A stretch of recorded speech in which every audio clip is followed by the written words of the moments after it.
Welcome back to another edition of the Routine Jumper Podcast, the podcast where we discuss everything NBA basketball. I'm your host, Jalon Dixon, and today we're going to be doing things differently. Nico Harrison is out as the GM for the Dallas Mavericks. It's been the talk of the town for the last 24 hours, and rightfully so. This is the man who traded Luka Dončić to the purple and gold, to the Los Angeles Lakers. And after a rough start to this season, despite getting Cooper flagged number 1 overall in the most recent NBA draft, this team does not look like the team that Nico Harrison envisioned. And I think the new owners caught on to where all the fans were at months ago, which is that this guy gotta go. So now, with Nico getting the boot, already posting unemployed on his Instagram profile, and setting up the Dallas Mavericks for what might be a really interesting rebuild and retooling around Cooper flag, the question now is, how can we make sense of everything that's happened? What happened? How we got here? There's some on the fence about how this whole situation was terrible from the get-go. You have other people who actually believe that Nico Harrison did the right thing and believe that now him being fired is just him being utilized as the scapegoat for an even bigger issue, is that the owners were the ones that signed off on the Luka Dončić trade. But you can't kick an owner out, right? They're the ones who paid for the team. And then last but not least, I want to focus on what the Mavericks do now, right? After figuring out how we got here, where they're at now, and getting an understanding of both sides of the coin, what do they do next? So what we're going to do is, in today's podcast, we're going to do something different by reacting to three different videos that I haven't watched, but all from people that I think are really interesting voices within the NBA space to kind of give us a good understanding of all of the different wavering opinions within this conversation around a Dallas Mavericks team that is kind of barely floating above water right now. And some would say I'm even being nice in that case. So what we're going to do is we're going to start out with my boy Lowe. Legend of Winning, a.k.a. one of the biggest Lakers fans on YouTube. Somebody who was one of the biggest proponents of this Luka trade after it happened, saying that not only is Nico Harrison an idiot, but you have now put together one of the best next 5-year potential runs that we have in the NBA by having Luka Dončić in this kind of market with the potential to build something around him post LeBron James. So first, we're going to start out with what Lowe has to say about the Nico Harrison firing. And from my understanding, from what I did read in the description and kind of like a little peek of what he did already say, gives us a pretty good timeline and understanding of how we even got here. So let's start there first. So, it's finally happened. After just 9 short months removed from the infamous Luka Dončić trade, general manager Nico Harrison has been fired. Now, for many people like myself, this ain't that much of a surprise. We already knew that trading Luka Dončić had the potential to go down as one of, if not the worst trades in NBA history. It makes absolutely positively no sense to trade your 25-year-old superstar for a 30-year-old, especially when a 30-year-old is not just injury prone, but the 25-year-old is already better than the 30-year-old. It literally makes absolutely no sense whatsoever. Let's start there. Luka Dončić for Anthony Davis alone didn't make sense, just logistically speaking. From an age perspective, Luka Dončić for AD didn't make any sense. It made no sense at all. And now you have to ask yourself, as the Dallas Mavericks, when you look at which trade chip would have been better long term, if you were really to run this back and think about just value alone, Anthony Davis, if you were to go into a 2K trade sim right now and try to do what Nico Harrison did those months ago, there's no way. It would be just as big of a fleece in 2K as it was in real life, because it was one of those things that you just didn't think was humanly possible to pull off. Practically 1 for 1. No disrespect to Max Christie, but practically 1 for 1. It just doesn't make any sense.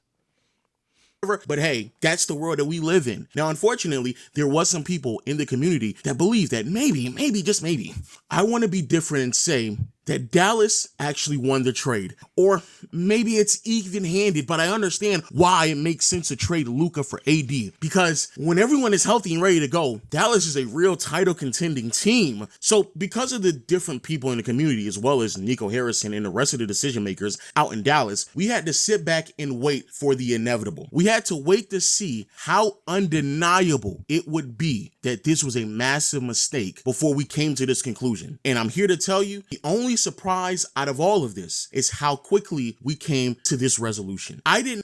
That's a great point. Honestly, I think the biggest thing for everybody was just the mere fact that if you thought that the leash was short to begin with, like going into the season, like the expectations were already skewed coming into the year. Klay Thompson wasn't having a strong season last year. Kyrie Irving comes into the year with the torn ACL. The understanding is Jason Kidd knows that this is a potential season-long lasting injury, but is already dropping around sprinkles of the idea of Kyrie Irving coming back within the beginning portion of 2026, somewhere around January.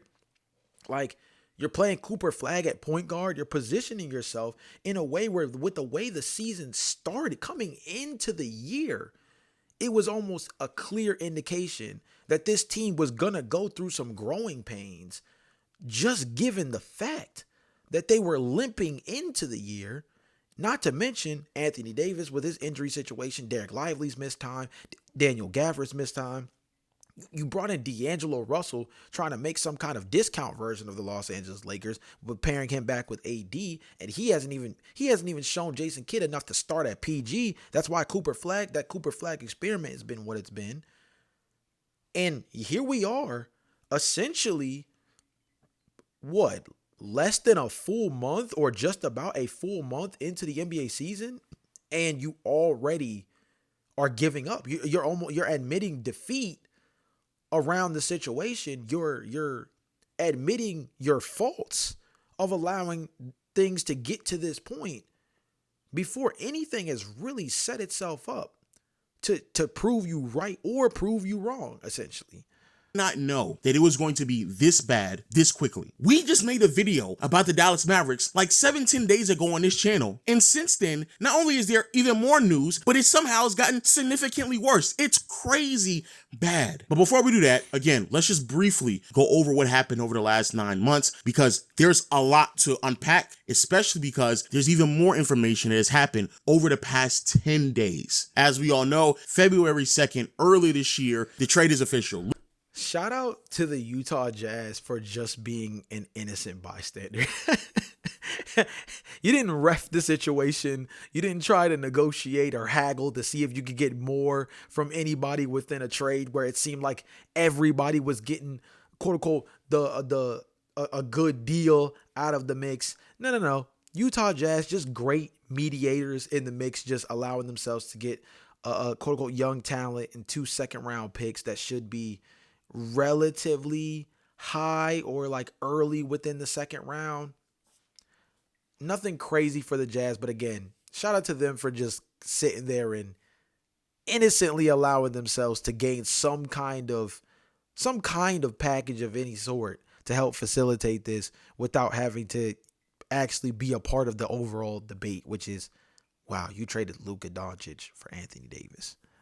Luka Dončić is now being moved to the Los Angeles Lakers, and in return, the Dallas Mavericks receive Anthony Davis, Max Christie, and a first-round pick. Now, the first thing that is very important to remember and make sure that people do not try to rewrite history is that both Luka and AD at that time were dealing with availability problems. For whatever reason, people are attempting to rewrite history and make it seem as if like Luka was the only one that wasn't available. No. Anthony Davis started off the season really strong, but quickly fell off. Some of that had to do with the fact that he just wasn't knocking down his shots, but also injuries and being 100% is also playing a part in it as well. However, Nico Harrison and the rest of the decision makers out in Dallas, and that's also very important to highlight as well, because for whatever reason, people are trying to make it seem as if like Nico Harrison was the only one who was on board with trading Luka. Nico, a general manager, cannot be the only one on board making this decision. So it's important to highlight that ownership was a part of this as well, and I'm not going to allow them to just weasel their way out of it. So I think that's a great point by itself too. And I mentioned it at the top of the pod that I feel like something that can't just be bypassed in all of this is the fact that this is a decision that when you make it as a collective group, the idea of trying to scapegoat Nico Harrison completely for this is terrible PR to a certain extent. Because again, this is the kind of move when you think about a franchise caliber player, right? This is a guy who is the face of your franchise, a cornerstone of what the Mavericks were supposed to be for the next decade plus. That's not something that you just do as a GM off the strength of a good hunch or something that just really feels like a great, swing play as a team that's on the precipice of something and needs to make a big shakeup. You don't make that decision solo dolo. You make that decision with ownership. You make that decision with the coaching staff. This is something that you essentially got to get cleared like TSA. You have to run this through the proper channels.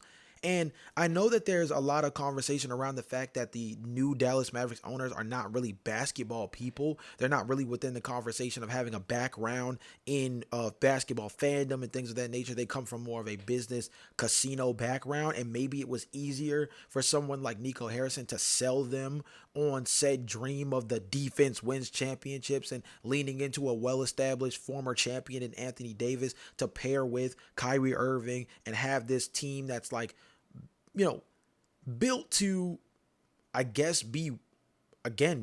better defense. It's so weird to say that they were going to be this elite level defensive team adding Anthony Davis when they had Luka Dončić going into the postseason, they were a top 5 defense. So I don't necessarily even know what the sales pitch for Nico Harrison to this ownership group was, but to allow ownership to simply put all of the onus on Nico Harrison. Again, someone has to be the scapegoat in order to find some semblance of rapport back with the fan base, because he lost a lot of people with the Luka Dončić trade. They lost a lot of people. There was a handful of people that may have felt a little bit more comfortable coming back once the Cooper Flag thing happened. But with the start to this season, people are teeter-tottering back and forth as far as whether or not this is even their favorite team anymore.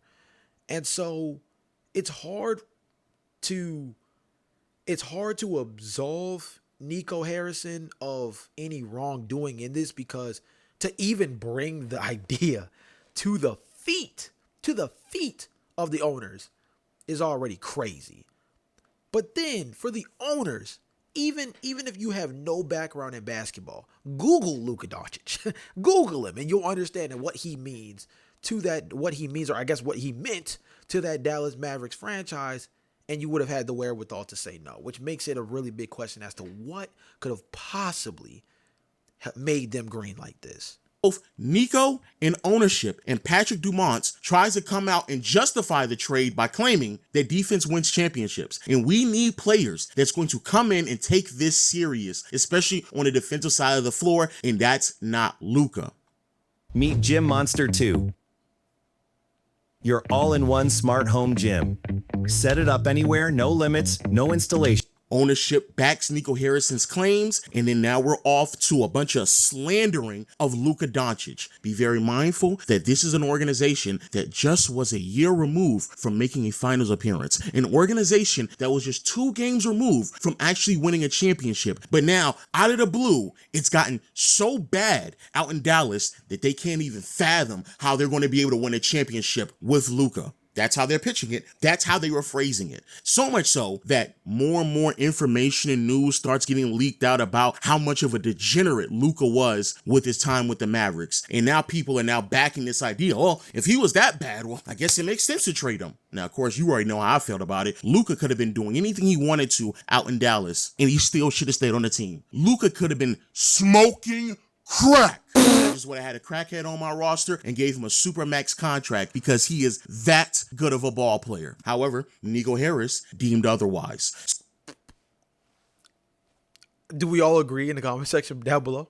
Luka Dončić, even if he's doing crack, he's been that elite through the first portion of the season, through the first portion of his career, that, hey, you give the man a supermax contract happily. You tell yourself that as long as he's good to play 82 games or at least 75 games a season, he's good to go.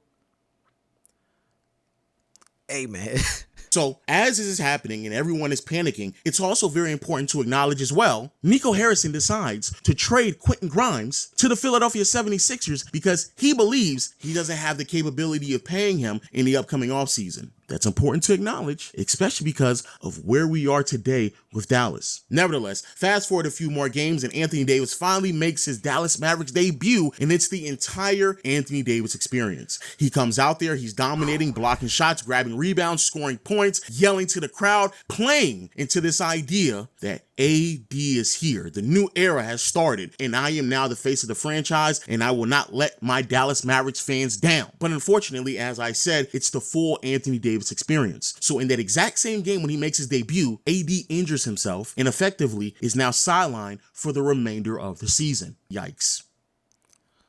Yikes indeed, bro. Yikes indeed. I think that's the craziest part. That's the craziest part when you look back at the whole situation and you have to ask yourself,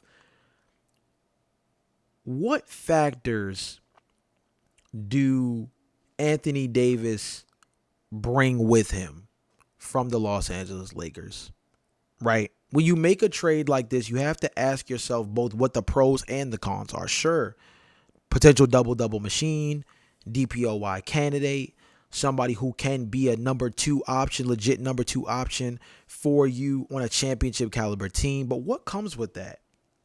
Well, averaging around 55 games a season, that's what comes with it. Missing significant time in the early portion of the year when you're trying to get your team established and try to create some kind of internal chemistry, that comes with it. Someone who constantly re-aggravates issues where it causes him to miss stretches within the season where even if the team is able to put together good winning streaks, they start to fall apart because they can't seem to keep the cohesion. Like, these are different things that come to mind with the, as Lowe mentioned, the Anthony Davis experience. It's a situation where you walk into a superstar situation, and if you know everything that you know about him, the devil you know is the devil you know is better than the devil you don't. And I would say the devil you knew definitively was Luka Dončić, who was already in your locker room. The devil you don't is how all of those factors I just mentioned are going to play out once he gets to your locker room. You don't know. And I feel as though even if you wanted to go the optimistic route of saying, well, once he gets within our facility and once he gets revitalized and once he works with our trainers, he has a chance to be much more healthy than years past. And so, okay, cool. Okay, cool. It sounds good. It sounds good when you say it, but you can't guarantee that. You could guarantee 27, 7, and 8 from Luka. You could guarantee that. You could guarantee 60-plus games on a season-to-season basis. Qualification for All-NBA on a season-to-season basis for Luka Dončić. Can you do that with Anthony Davis? Can you? I genuinely don't. I genuinely don't know. And I think this early portion of the season kind of proves that the answer is no. No, you can't. Now, fast forward a few more games, and Kyrie Irving also injures himself as well. ACL injury, which means that he's going to be sidelined for effectively an entire calendar year. And because it's an ACL injury, and because Kyrie is over the age of 30, there is no promise on the caliber of player that he's going to look like when he comes back. Yikes. Then Daniel Gafford also gets hurt as well, and a team that may have been on the brink of competing for a play-in spot unfortunately fell out of that race and finished the season with a record of 39-43. Now, while this is happening, it's also very important to note that Luka, playing for the Lakers, started off a little rough, certainly wasn't 100%, and definitely reflected in the points that he was recording at that time, but quickly got back in rhythm and started dominating in ways that reminded everyone that we are talking about a top 5 player in the NBA. The Lakers, unlike... and somehow looks even better now than he did last season. Both physically, in terms of what he was able to do in terms of getting in shape, totally spiteful to the Dallas Mavericks, I might add. But statistically, my boy's averaging 40 right now. I mean, bro. The Mavericks end up making the playoffs. The Lakers finish the season with 50 wins, third best record in the Western Conference, and an actual playoff appearance. Albeit a first-round exit, but more success than we saw on the Mavericks side of things. Now, while this is occurring and unraveling, people still kind of question, hey, Nico, are you sure you still believe that this is going to work out? Nico, while all these things are unraveling, decides to give himself a timetable of only 2 to 3 years, one of the years being last season. Why he did that, I do not know. It makes absolutely positively no sense whatsoever, but he gave himself a 2 to 3 year window. Yikes. Now over the offseason, gotta go full cam for this one. I mean, terrible decision. Terrible decision. Not only did you put yourself in a bind by making the decision to move off of Luka Dončić as is, which creates a rift between what the fan base feels, what management feels, what ownership feels, what the coach feels in Jason Kidd, what the roster feels around him by making a move like that. But now you've put the pressure on them to essentially put their money where your mouth is. Pause. This is a situation where now these guys have to live up to the expectations of circumstances, of issues that you brought to their doorstep, that you brought to them, expecting them and their play on the floor to bail you out. And the Cooper Flag acquisition was one of the most conspiracy theory based situations in terms of helping bail you out within the next 3 to 5 years, because it looked like an opportunity for the league to essentially pay him back for making such a bonehead decision, basically in 4K, to not only kind of help extend the relevance of the Los Angeles Lakers, given the fact that LeBron James is due to leave, due to retirement. I don't want to say at any time, because it seems like the dude just he doesn't plan on quitting basketball anytime soon, but he's somebody that eventually you have to build beyond, right? So with the Dallas Mavericks doing what they're doing, you now have, you have this building piece in Cooper Flag, but even as a quote unquote like high level, high commodity player prospect coming out of college, now you just put so much pressure on him to do now 3 different things. Be the face of the franchise. Be the face of the franchise that took the baton from Luka Dončić, and be good enough to turn this team around post making an NBA Finals just 2 seasons prior with Luka Dončić into getting right back into that same spot, but getting the job done. If you want to talk about setting up a young player for failure early and often, like hilariously enough, Anthony Davis has a lot of parallels to this as well. But if you want to talk about setting up a young player for failure from the very opening tip, maybe not even then, from the very first press conference, Cooper Flag was done dirty from the very minute he was drafted. You got handed the baton from Luka Dončić forcefully. You got put in a position where now you are being asked to be the second or third best player on a team that needs to be making postseason runs over the next 3 to 5 years to just even barely validate what Nico Harrison did within this trade. And then more so than ever, if you don't win a championship, that will become so much more defining, because it'll be you versus Luka in comparison for Lord knows how long. For the longest, we always had that tug-of-war battle back and forth, which always tended to lean towards Luka Dončić, of the comparisons between Dončić and Trae Young, because they were essentially traded for each other on draft night, and how different things could look if Luka Dončić went to Atlanta, and how different things would have looked if Trae Young ended up in Dallas, and so on and so forth. Guess what? Trae Young has lost his spot in that conversation as the person that gets kicked while he's down in these kind of comparisons.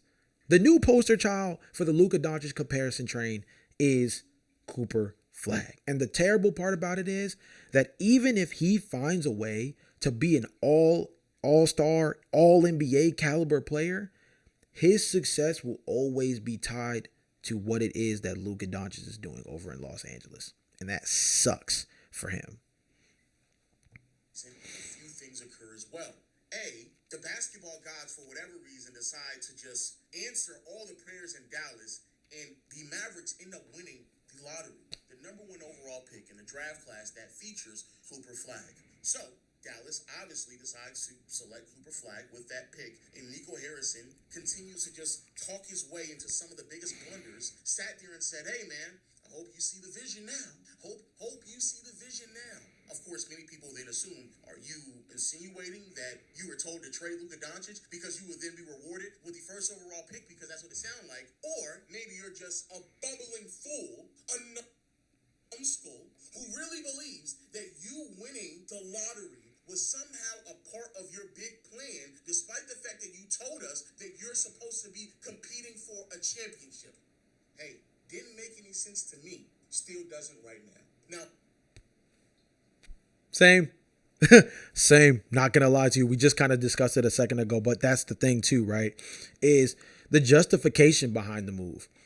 It's one of the reasons why I feel like people have felt so open to pointing the finger at Nico solely rather than lumping him together with ownership, is because it's not, and maybe it's more so because he had to be at the forefront of all of this, because you're not allowed to run and hide. You're not allowed to throw rocks and hide your hands when you make a decision like this. But I think at the same time, the fact that he was openly out in public, doubling down, tripling down on the decision is what makes it even more of a fireable offense down the line when it all kind of blows up in your face, or at least shows signs of not really playing out the way you wanted it to. You got people looking at Nico Harrison in a way that's making him, it's making everything that he did prior with getting guys like Kyrie Irving, making that solid draft pick of getting Derek Lively, bringing in Daniel Gafford and getting PJ Washington. Like, it makes, that was one of the better collections of trade deadline moves we've seen in terms of trying to help take a team from being middle of the pack, which is where the Dallas Mavericks were at that time. Of course, Luka Dončić still at the helm. Kyrie Irving was in and out of the lineup, but still was relatively healthy, and they just needed a spark. And you make those trades for Daniel Gafford and PJ Washington, and on the surface, you had people questioning whether or not that was enough to really elevate them. And then we see them in the postseason. We see them in the playoffs. PJ Washington is hitting threes like crazy. Some of the biggest corner threes of that postseason came from PJ Washington, including one that ended up helping them in winning that series in the opening round against the Oklahoma City Thunder. Daniel Gafford and the platoon system between him and Derek Lively was major throughout that run. He looked like a genius. He looked like a genius at that trade deadline. In a trade deadline where, although not too much star power truly moved, you piggyback that off of the trade acquisition he made for Kyrie earlier on, before that, coming into the season, and it looked like Nico Harrison was executive of the year and a guy who probably was going to be in contention for it moving forward, because he would hopefully continue to build this contender forward around Luka Dončić the way he had that momentum. And it's like you walked back everything you built rapport-wise as a GM, showing off your skills as an ability to be a team builder. You walk it all back with one move. One singular move cost you all the credibility that over the last 2.5 years alone built you into somebody that people were starting to have real conversations about being one of the better GMs in the NBA. Crazy. We're only going to watch a little bit more of this, and then I have another video that we're going to talk about.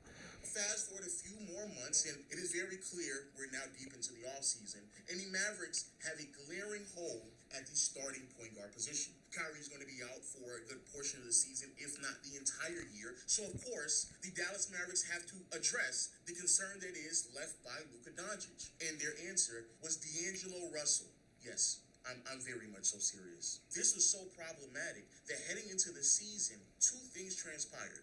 A, Jason Kidd, head coach of the Mavericks, had no other choice but to start rookie Cooper Flag at the point guard position, because that's how desperate they were for ball handling and decision making. Starting Cooper Flag at the point guard position. Be very mindful that Cooper Flag is very much so a wing, and you could very well argue at this point in his career would also benefit significantly from a playmaker himself. So the fact that he now has the responsibilities of being the primary decision maker and playmaker for this team screams yikes. But then the second thing that occurred, and the irony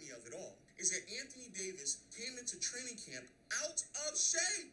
Out of shape! He came back fat. That's problematic not only because AD, you're injury prone, and as someone who rooted for you when you were with the Lakers, I was highly disappointed in you. I cannot believe how unserious you took the offseason. But while that is happening, it's also worth noting on the other side of this trade, Luka Dončić gets in the best shape that he has been in over the past 3 to 4 years. He slims down, he's in front of a magazine, and overall, looks like he is now in position to have a bounce-back season. But wait, it gets worse. Right before the season begins, it's then reported that Daniel Gafford sprained his ankle and will not be available in the beginning of the season.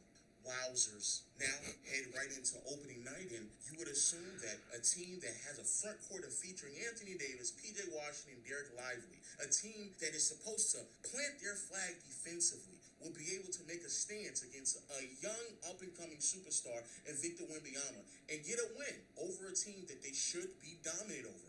Unfortunately, it just doesn't happen. Not only do the Dallas Mavericks lose against the Spurs, but Wemby makes the front court of the Dallas Mavericks look foolish. Play after play, highlight after highlight, it was really tough to watch if you were a Mavericks fan. We talked about this already, so I'm not going to spend that much time on it. But again, and for a team that's supposed to cement themselves as a defensive-oriented roster, especially in their front court, you being just thrown around like a rag doll by Victor Wembanyama, as great as he is crazy. Also, the quick... So that's the thing too, right? And we discussed that in depth when we talked about the opening night performance for Victor Wembanyama. So I'm not surprised that, when you get to this point, as far as everything with that performance, you look back at that being almost the first straw, the first strike of issues to worry about when it comes to, again, this whole conversation around when we're saying, when you're Nico Harrison and you're saying, hey, we're trying to build a defense wins championships based roster, and you start out like that, regardless of how dominant Victor Wembanyama has the chance of being long term, and he's already been relatively figured out to a certain extent offensively since that game. Like, he's had a handful of standout performances, but teams have had much better time faring against him in recent games, as opposed to when the first portion of the year kicked off, where he absolutely came in and kicked the Mavericks' teeth in. So you ask yourself, as a team that's supposed to be rooted within defense, the very first display you show of your newfound roster fully healthy with anybody, outside of Daniel Gafford, you show that you're not even capable of being that caliber of a team. So if you're not that, and you're historically one of the worst offenses in the NBA, what really are you? What really does make you stand out post Luka Dončić trade? If the answer is nothing, you've also found your answer to why it was a terrible idea to begin with. But the funny part about this is, and shout out to Lowe, you guys can watch the rest of his video if you haven't already. I think he goes even more in depth into what it means for the Dallas Mavericks in terms of what they're going to do now that the team is essentially trying to hit the restart button to a certain extent. I don't know exactly what he says, so I'll probably have to watch that on my own as well. But I'm sure that he's going to go into how the Lakers continue to build and thrive with Luka Dončić, who's averaging 40, again, as I've said before, as opposed to the Mavericks, who could be in a real situation of a potential fire sale. Ironically, somebody who was not as fond of the Nico Harrison firing, and somebody who typically has a background of trying to be different within this industry when it comes to hot takes and things of that nature, of course, is one Skip Bayless. I found this on Twitter, and I don't know if we'll watch the entire video for this one either, but at the same time, just thought it was really interesting that from the little snippet I did hear, this is the full 7 minutes, but a snippet that I did hear basically says that the Mavericks are foolish for moving on from Nico Harrison, and apparently him, and I think I saw a report that also says that Draymond Green both feel as though Nico Harrison got dogged and got handed a raw deal, and I'm not exactly sure fully how that's the case, but let's hear him explain himself. I'm here in Gil's Arena getting ready for the Arena Gridiron, the NFL show that we do at 2:30 to 4:30 Eastern time. What better place for me to talk about the NBA bombshell that just dropped? Nico Harrison fired in Dallas. This is so dumb, so wrong, so ridiculously premature overreaction by this Dumont family that now owns and operates the Dallas Mavericks. Nico Harrison did not deserve to be fired. He deserved to be applauded for the team he has put together that hasn't quite taken shape. Yeah, they're 3-8 now. And Nico was there for the opener and he got booed, and he came out again last night and got booed in Dallas as they blew a late lead to the Milwaukee Bucks to fall to 3-8. Here's the thing already.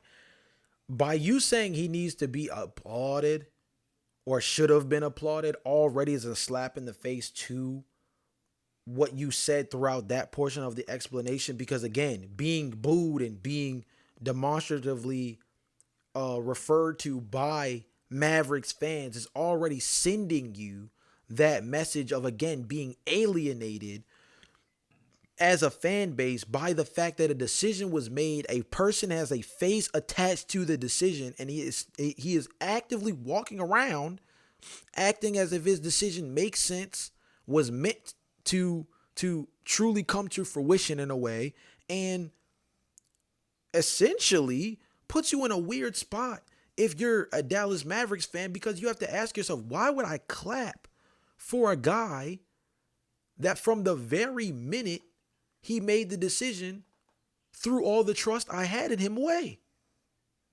What we've built the rapport of, if you're a Dallas Mavericks fan, you're saying over the last 2 years, we've watched you slowly but surely focus on trying to build this team more to center around Luka Dončić's strength, providing defensive versatility around him, getting more three-point shooting, having rim running centers who can produce around the basket at a high clip as dudes that can be highly athletic and that can be real lob threats for Luka, the way we used to see with that Houston Rockets team for James Harden, right? Having Clint Capella in the middle, having guys like Trevor Ariza and PJ Tucker and those guys as three-point shooters on the perimeter. He found a formula that not only has worked in the past, but based off the skill sets of Luka Dončić and the assets they had, was something that was also duplicative enough for them to recreate in a more modern version for the Mavs. And instead, as we came to grow, again, talking about Dallas Mavericks fans, to attach ourselves to this growth pattern of you starting to build the roster suited to Luka Dončić, you rip it all away by removing the key piece of all that has happened within those 2 years, which is Luka Dončić. So how you applaud for him makes no sense to me. What's the biggest reason they fell to 3-8? Well, there are two of them. Number one, Jason Kidd wrongly and dumbly tried to play Cooper Flagg at point guard. He's not a point guard at 6'9", especially at age 18 as an NBA rookie, a baby rookie. That was a disaster. Fair. And I spoke on this earlier on in the season where I said that I felt like there's still, I think I even talked about this last week.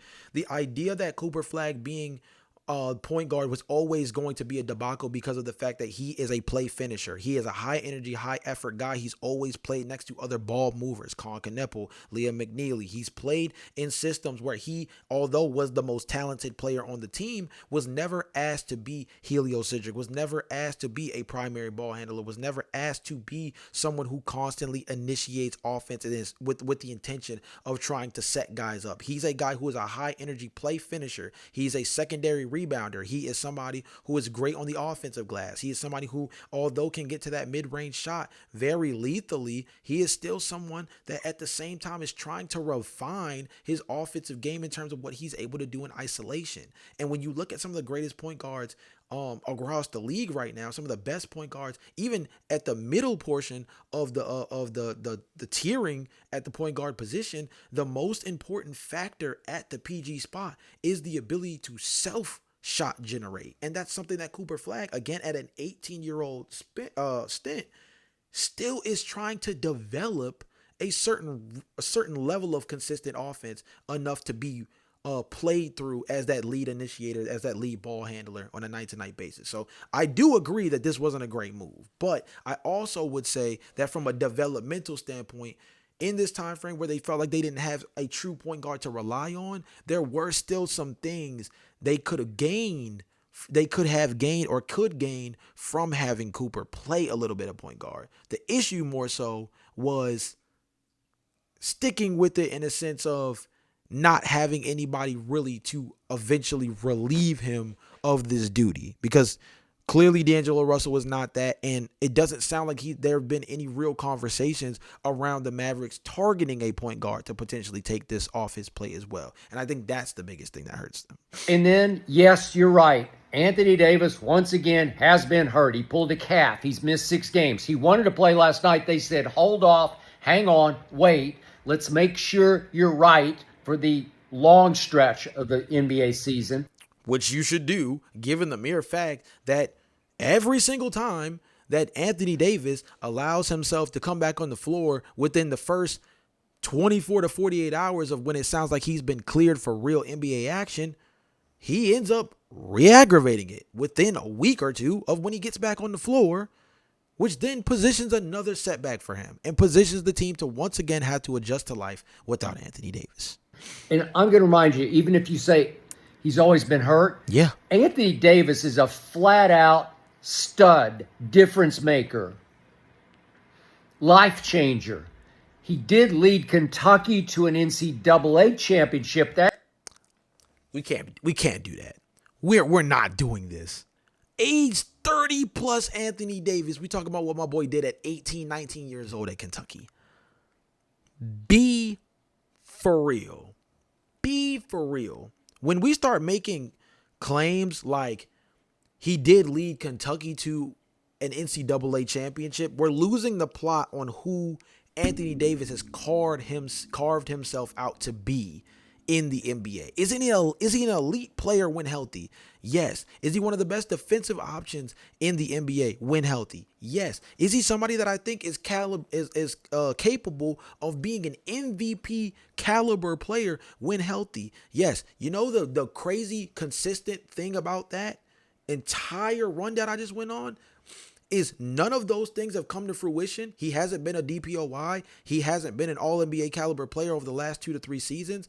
And yet the one thing that was constant within all of that, when healthy. And guess what? He just hasn't been. That is on his resume.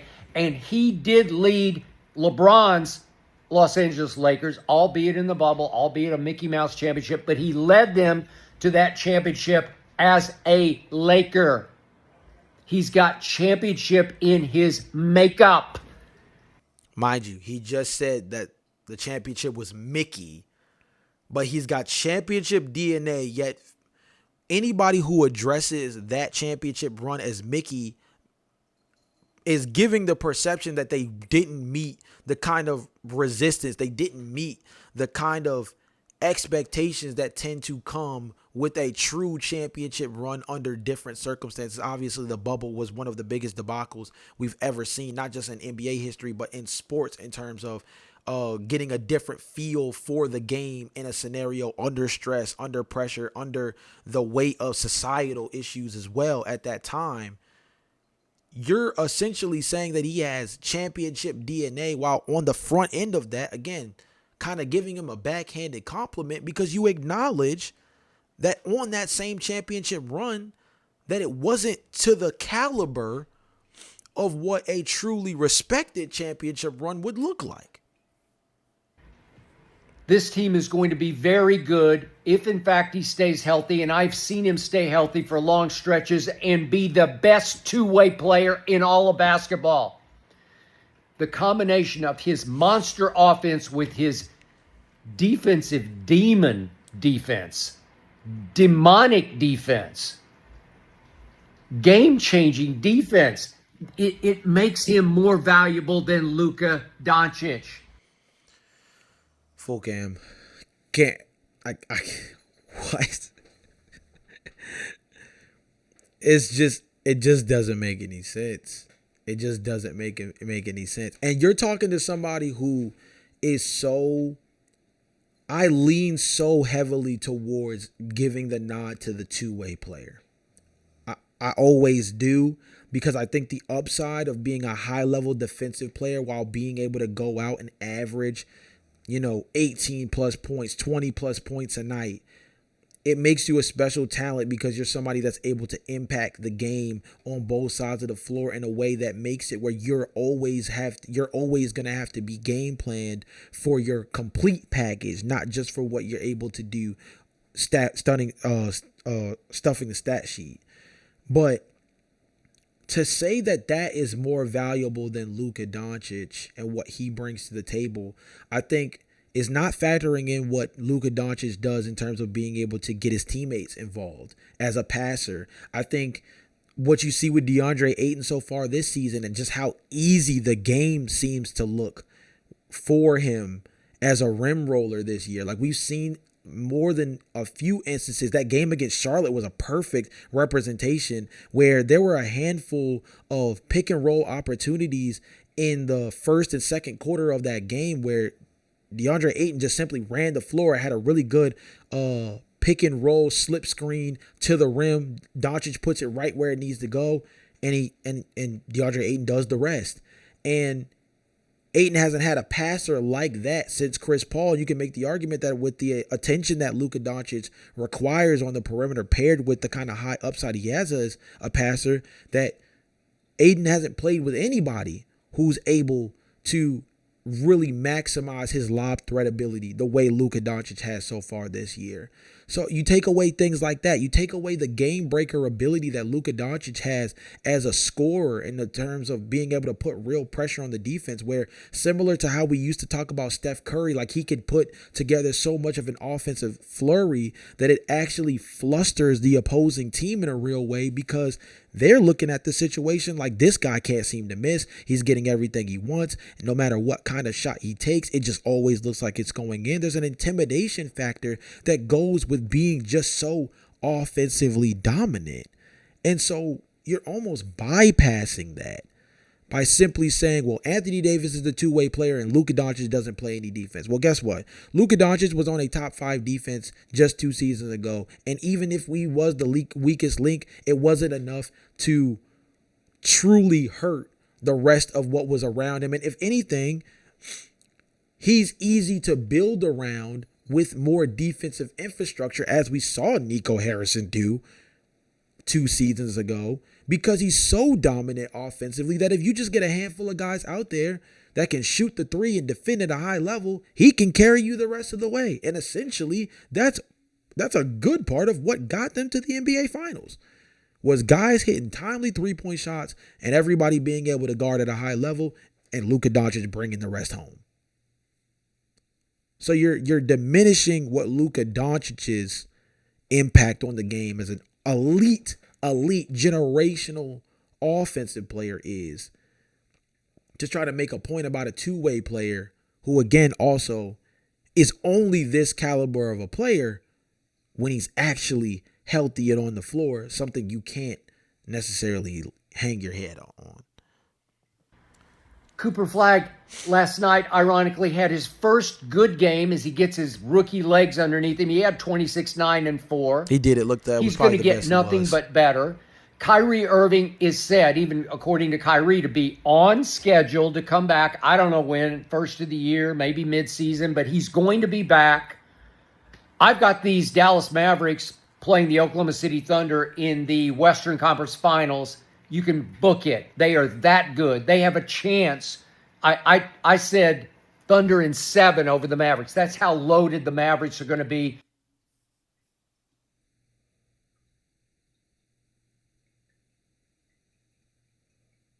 Oh. Wow.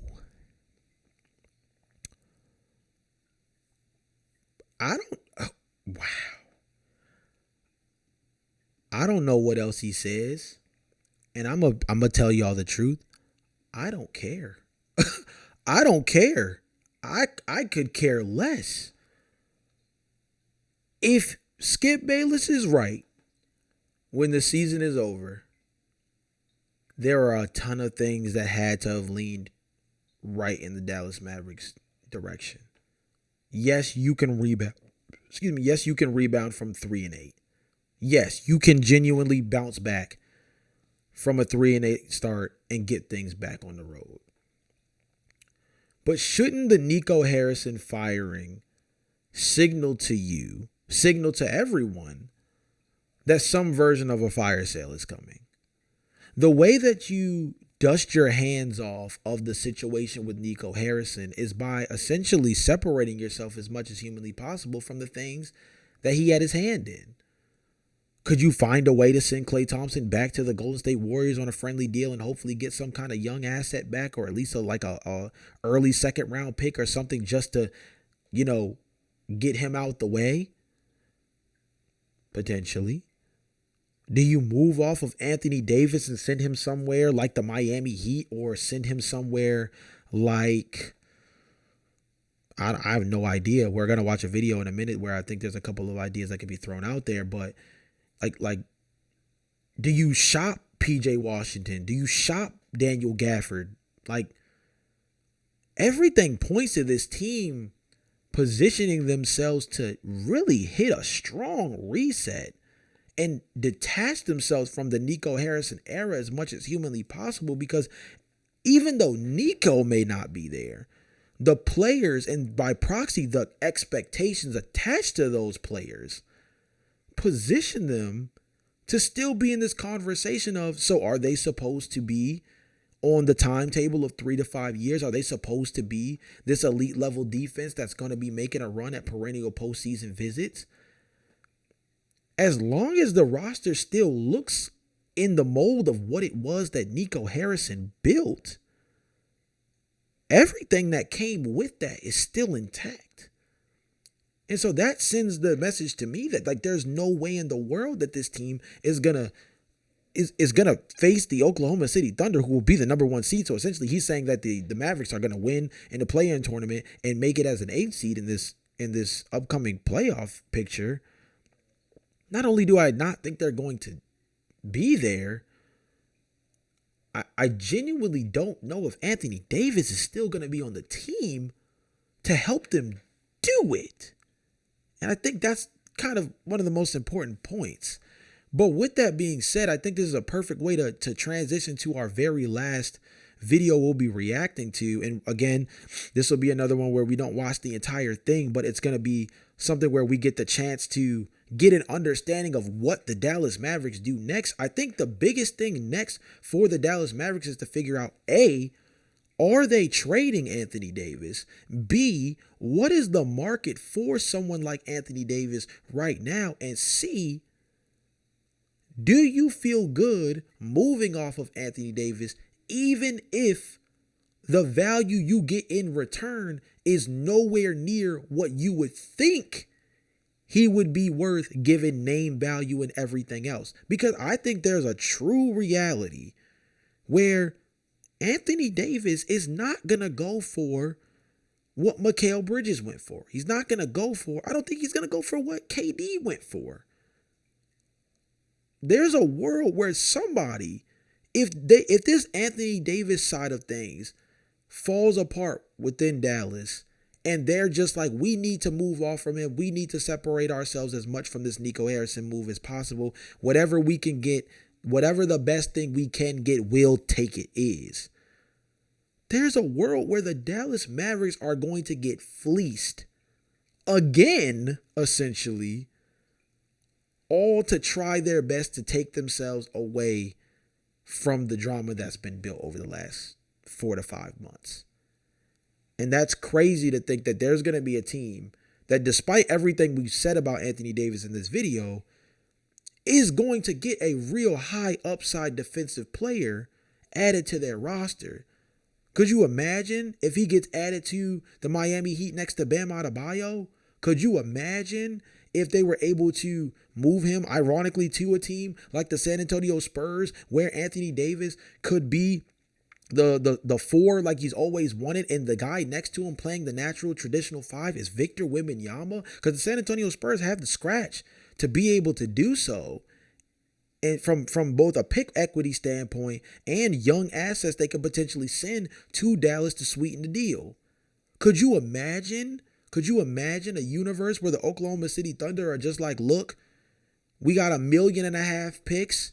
Dallas is desperate. We can give them some of the crappy ones, and as long as they say first round next to them, we're able to get Anthony Davis and add that to a center rotation that has Chet Holmgren and Isaiah Hartenstein, who probably won't even be on this team next season. And likely you might end up even trading him in the acquisition for Anthony Davis, giving the Dallas Mavericks an expiring contract, because I think he's on a team option, which would be financially favorable to the Dallas Mavericks to free up some cap space next season. But now you add Anthony Davis to a front court with Chet Holmgren and Jalen Williams and center Jalen Williams. Like, that's insane. And Shai Gilgeous-Alexander at point guard. And AJ Mitchell, who's coming off the bench and killing right now.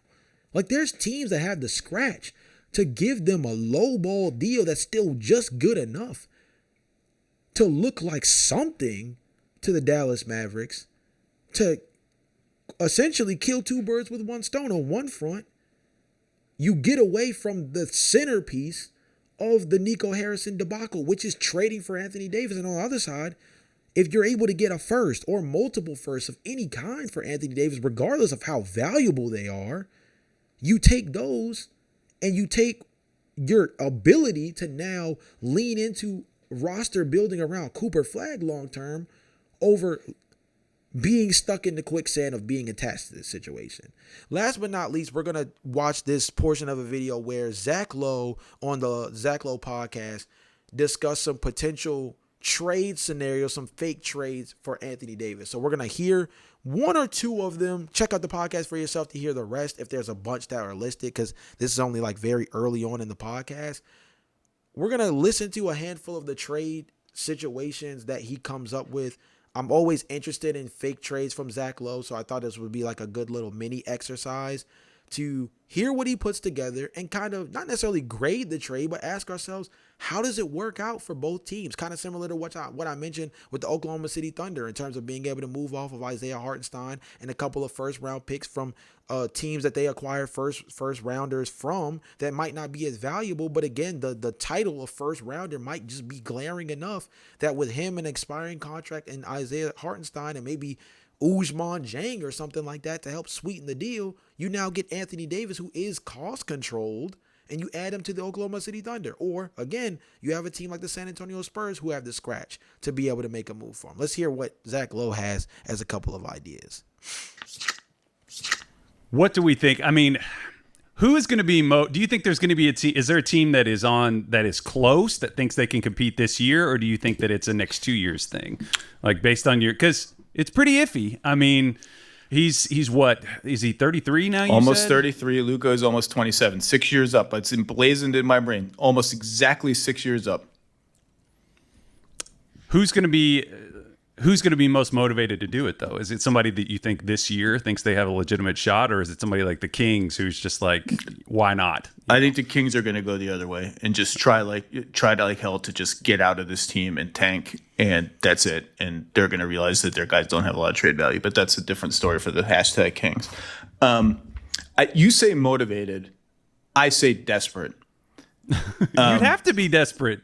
You'd have to be like, maybe it'll work for us, the Tobias and the thing from Arrested Development, because the injury history is just not great now. What can you really get out of him? I think you'd have to be desperate to get to that point. So I have mentioned on this podcast several times that I can't believe no one or very few people are talking publicly about Anthony Davis being contract extension eligible at the end of this season as one of the biggest looming issues facing any team in the NBA. It's crazy because I didn't even think about the fact that although he is cost controlled over the next season or two, the fact that he does have that contract extension looming puts him in position where not only are the Dallas Mavericks going to have to ask themselves how much further are they going to dive into this water, it also creates an issue for whatever team were to trade for him, because in a sense, what you're kind of doing here, unless again, you're able to just do a really easy give them some crap, you get back Anthony Davis knowing that it's a win-win situation because of what they're desperate to do and what you're desperate to do. You're looking at a situation where when you trade for Anthony Davis, one of the first things that's going to come to the table when he lands with a new organization is, okay, what's the long-term play here? What's the choice? What's the move? What's the vibe? What's the chance that he ends up being somebody that we want to keep long-term? And what does that price tag look like? Because essentially, you're not just paying to get Anthony Davis on a flyer mile unless your package reflects that that's all you simply want him for is a rental. But what it also does is it puts you in a position where all of the trade packages, and now if you're Dallas, all of the trade packages that you do receive are going to come a little watered down, a lot of watered down even now, because you're looking at not just, again, as mentioned, the injury scenario for Anthony Davis, but now the contract extension looming gives you just another reason to be weary about what you're willing to give up to get a guy like AD. It may not be an issue anymore facing the Dallas Mavericks at this point. He makes $54 million this year, $58.5 million next year, and he's eligible for a contract extension based on that number in the summer of 2026. And guys of Anthony Davis's stature tend to want contract extensions at or near their maximum, despite their age and their injury history. That extension, let's just say it's like a 4-year, $240 million extension. I don't know how many teams have the appetite to do that. And oh my gosh, that would extend him to where he would be at north of $45 to $50 million a year, with the contract gracing into, like, it would end around his age 37 going into age 38 season, or around age 37 season. That is horrid when you factor in what his current injury history is already looking like.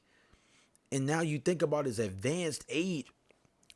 Jesus Christ. Is and will hurt Anthony Davis's trade value. It has the potential to be kind of an anvil on your salary cap sheet, as great of a player as he is, because he's only getting older, and it's just a huge number in a second apron world and where people are capable of it. So that's why I say desperate. You want me to give you some teams, or do you have thoughts on any more Anthony Davis things? I guess we just need to figure out. At this point, offensively, it doesn't seem like he's going to change a whole lot. He came into this season, I mean, his sort of fly around nature, I feel like, was always his superpower, his ability to basically be the goalie on the area inside the arc. If he's going to get bigger and heavier and more plotting, at that point, you're like, all right, are you going to give me like something on the offensive end? Are you going to change? Not betting on that. Are you going to give me some of that like LaMarcus Aldridge pick and pop sort of stuff? I just don't see him offensively changing, and if he's not physically going to be that guy, I'm just trying to think of the guys who have aged, who have been in his similar player type. It doesn't bode well. It really doesn't. Saying that, when he's healthy, he's a top 15 player in the NBA and one of the 5 to 6 best defensive players in the NBA. And I think that's the tough part too, right? Is at the end of the day, that caveat reigns so strong, because even though these questions with AD, they're going to come up. The contract, the injuries, the sustainability, what position he plays moving forward, his play style. All of those things are great questions and great things to have real question marks around. But the caveat of, but when he's right, he's one of the top 15 players in the league. It's going to make it. It's a team, if he becomes available, and I'm sure he already is, a team is going to look at the upside of someone like AD, feel as though they need one piece or two pieces to really flip their team around and position them to be this perennial playoff contender or something of that ilk. And they're going to see through. They're going to see through the injuries. They're going to see through the money. They're going to look with rose-colored glasses and tell themselves, all we need is one strong year, one strong postseason run with AD, and it could be all we need to get our Kawhi Leonard championship, so to speak, with the Toronto Raptors. All you need is the flyer mile of, yes, he might end up needing load management. Yes, he might be somebody that's going to constantly pop in and out of the lineup. Yes, he is somebody who is maybe not the quote-unquote leader that you lean on to from a vocal perspective, or even what he does on the floor on a night-to-night basis, because he's somebody that doesn't give it to you consistently. But when he's right, we say this all the time about Kawhi Leonard. When Kawhi Leonard is healthy, when he is right, top 10 player in the NBA. We're saying the same thing about Anthony Davis. When he's right, top 10 player in the NBA. And so despite all of the questions that come with him, that little asterisk is always going to create an opportunity, create a lane for someone like this to be given a chance. I'm interested to hear what teams he's going to list. I already listed my 2, and I'll give my official like 3 to 5 I think will be interesting team targets after we go through like 2 of his. Let's not. When was the last time he was that, though, in your opinion? I think when he was healthy last year, he was that. When he was healthy the year before, he was that. It just hasn't been. I mean, you look at his game logs. I'm bringing them up right now. He's already missing games this year. He played 51 total last year, 76 2 years ago with the Lakers. And then before that, 56, 40, 36, 62, 56. And you start to get worried. This is why I took the under on the Mavericks this year. Am I cashing in that one? As Bill would say, I don't bet, but if I did, I might cash it in. I think he's been at that level of player pretty much whenever he's been healthy recently. Okay, can we do some teams? Yeah, let's do it. Because, like, what else are we going to do? Talk about how much the Luka trade sucked? It sucked. Indeed. Do you have his defense for the Luka trade that you've been waiting to unveil all this time? No, man. I've told you, I've heard some of those guys who like have their own, there's a different level of stat guy where they start having their own proprietary thing, and you'd hear guys get those galaxy brain takes and be like, actually, Luka's bad. He's so good. And it's like, what exactly are you talking about? No, man. And also, it's kind of funny, too, because I was reading back over Nico's history. Let's fast forward to adding more salaries to bring back more players. That's just a simple mathematical reality. They could not take back more than they send out in a trade. Keep that in mind. Here are the desperate teams that stood out to me. The Clippers, who are also hard capped at the first apron and not that far under it, which makes the math very difficult. And the Brooklyn Nets are calling on the other line with $15 million in unused cap space, being like, we will help any and all of you who want to execute this mega trade for a price. We want to draft some more untested young guys. Non-shooting ball handlers. Who's outgoing for Clippers in that situation? Well, you'd have to build it around Collins, Bogdanovich, Brook Lopez, or Derek Jones Jr. as the third guy. And even that comes up a little short of how much the Clippers would need to send out to stay clear of the first apron.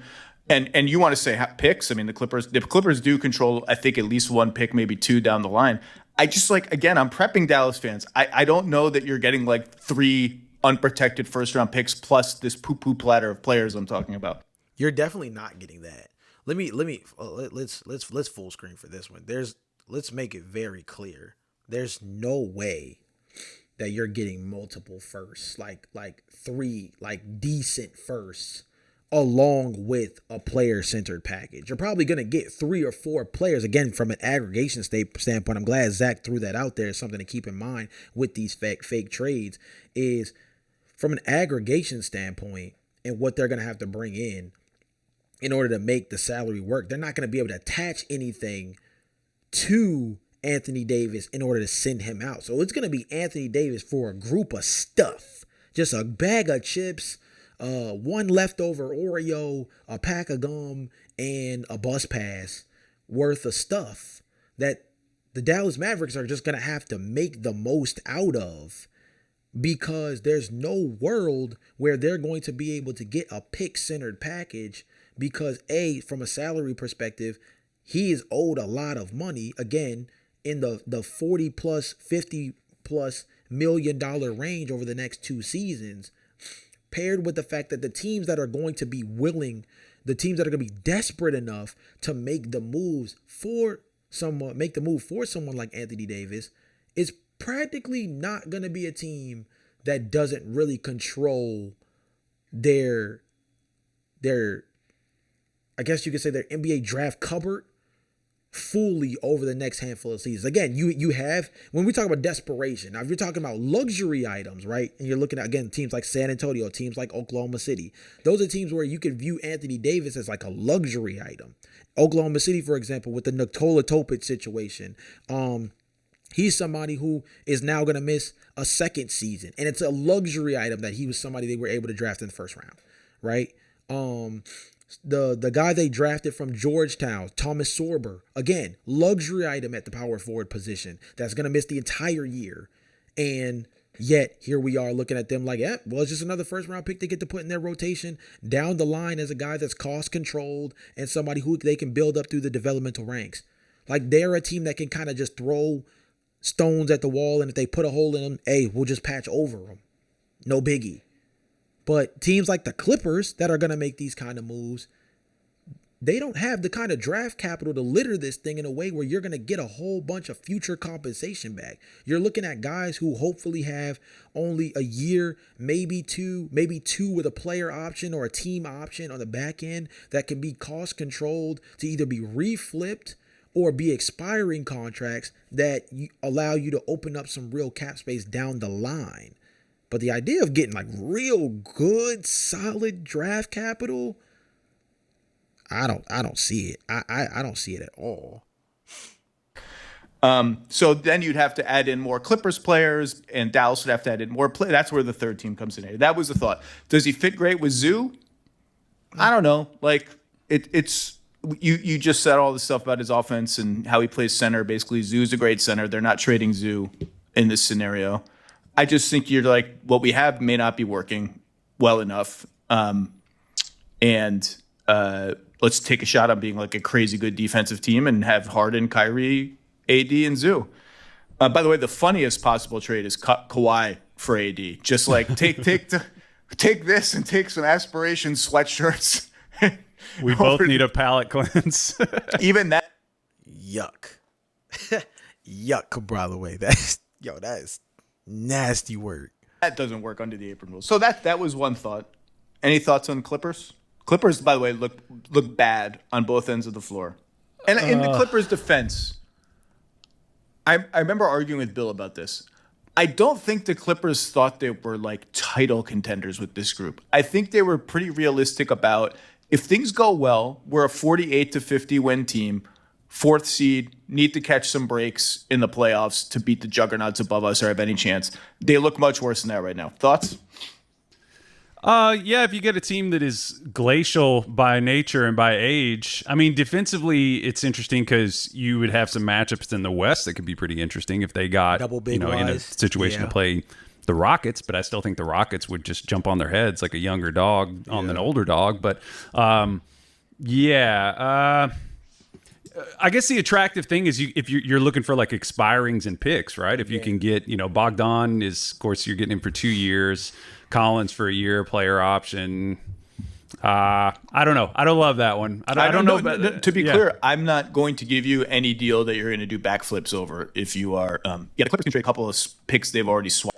Like I said, see, he even confirmed it. Like, you look at that deal and you look at two guys in that trade that are essentially either going to be on the books for the rest of this season or they're going to be on the books for this season and next season before expiring. And it allows them to open up some cap space to maybe target some players down the line, maybe position themselves to maybe have a max cap spot in 2027, the summer that everybody seems to be targeting, because you have guys like Giannis and Jokic that are going to become available just contract-wise, right? So, or even just available financially to position yourself in a way where maybe with this whole situation with the Atlanta Hawks, maybe if the Hawks are still very hesitant to extend Trae Young, it puts them in a position where when he becomes an unrestricted free agent, the Dallas Mavericks get to go back on something they didn't get the chance to do prior, because when they made the trade to get Luka Dončić, they made the right decision, but now they get to see what life looks like on the opposite side of that trade. And maybe you go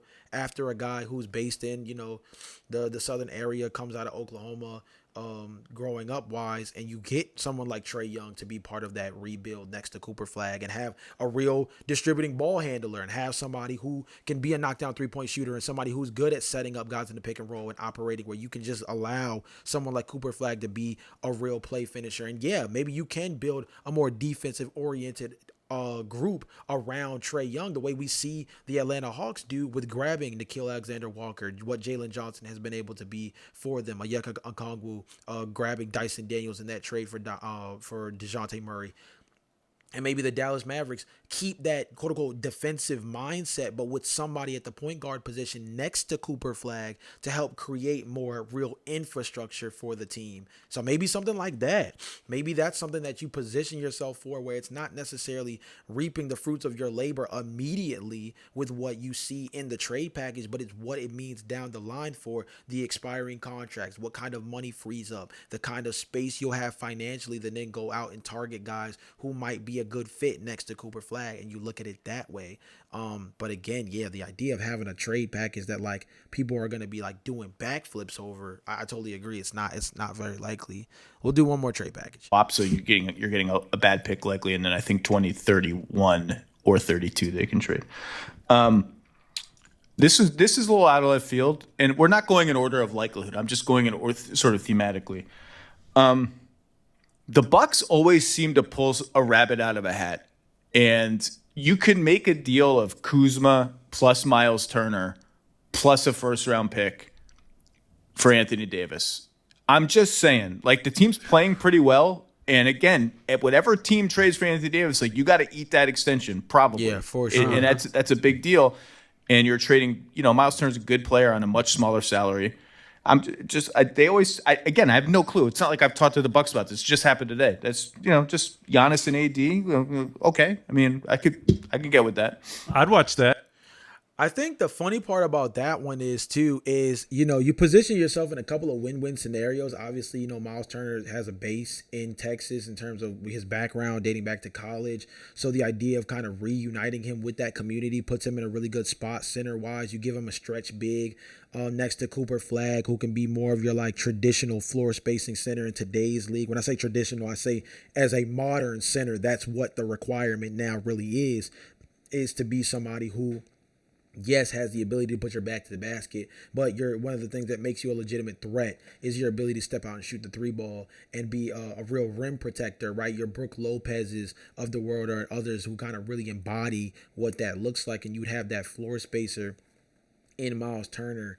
And Kyle Kuzma could be somebody who takes away some of the ball handling responsibilities from Cooper Flag. I think that you still would be running into an issue where you don't address your point guard situation in either of these trade acquisitions that have been listed. And again, you guys can check out Zach Lowe's podcast to kind of hear some of the other ones. I know I am, just because I might build a couple of like short form videos around some of the ideas in relation to some of the trade packages that he comes up with. But I think if you go with these two, again, it's all centered around this idea of trying to create a narrative in some way that, again, first off, moves off of Anthony Davis and separates yourself away from the Nico Harrison era. But I think you also have to bring back something where, although it might not be this like needle mover out the gate, you have to be able to sell your fan base something. With the Clippers, you can sell the idea of acquiring short-term contracts along with maybe one first-round pick down the line. And the idea is that when that money comes off the books, you can position yourself to be in a free agency market where you can go after someone like a De'Aaron Fox, or you can go after someone like Trae Young, like I mentioned beforehand, and you position yourself to not only address that point guard position in lieu of Kyrie Irving, who, again, I think would be somebody that, even with his injury issues, is someone you might have to consider exploring trade conversations with as well.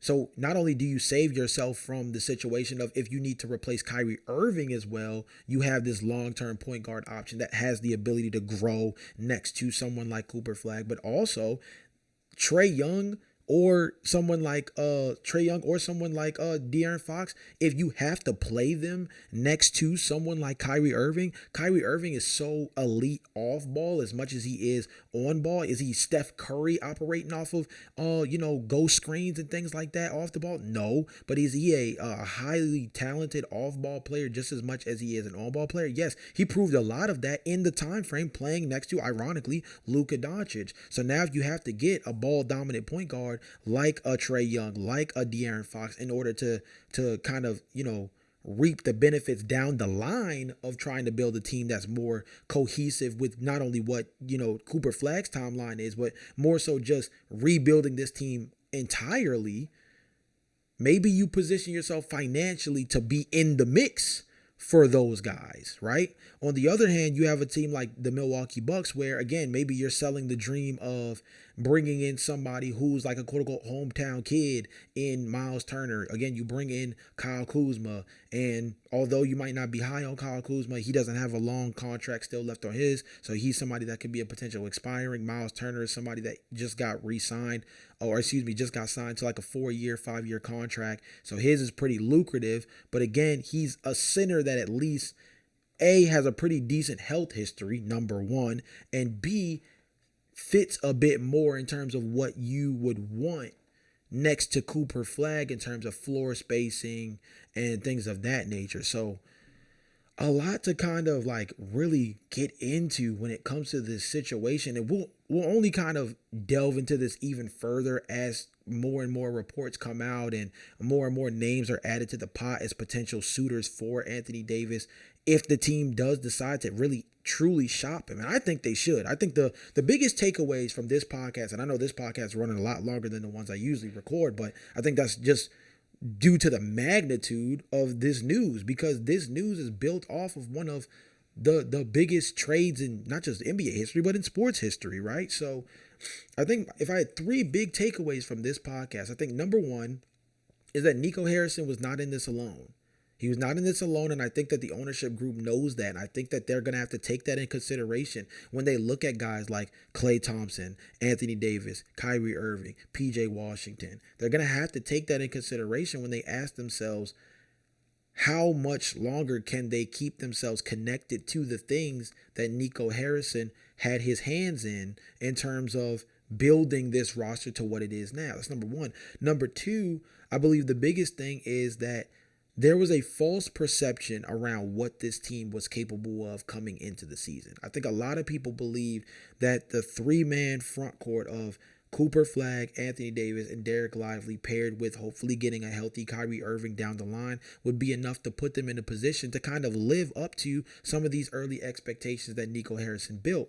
But the reality of the situation just is that the injury-prone aspect of Anthony Davis was always going to create a dilemma. The questions around Kyrie Irving even coming back this season are always going to be there until we actually see him on the floor, regardless of what he says or regardless of what Jason Kidd says.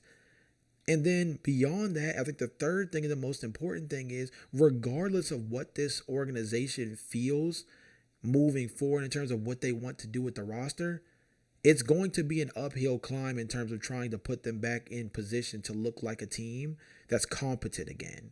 Because it's going to take a lot of moving good money. It's going to be a lot of moving bad money after bad money, really, in order to get themselves back to even remotely being a team that can just genuinely start to build. This is an organization really post Dirk. They didn't have to truly do a rebuild of any kind. Yes, they had a couple of soft years here and there. That's how you land. That's how you land Dennis Smith Jr. That's how you land Luka Dončić, right? But once the Luka Dončić era kicked into full effect, like, this organization has never really truly had to worry about being a perennial lottery team. They just haven't. And so what life looks like as a team that might be positioned to be that this year, only time will tell. Only time will tell. But with that being said, this has been another edition of the Routine Jumper Podcast. Remember to like, comment, and subscribe for daily NBA content. I know I have not been on my P's and Q's in terms of posting over the last few episodes forgive me. We are working on some very interesting videos. Ones like these where we can give a completely different perspective. Ones like these where we can get a handful of different intriguing insights and kind of build off of those. So I hope you guys enjoy episodes like these. Again, remember to hit that post notification bell so you always know when we're dropping new videos. And I'll see you guys next time. Peace.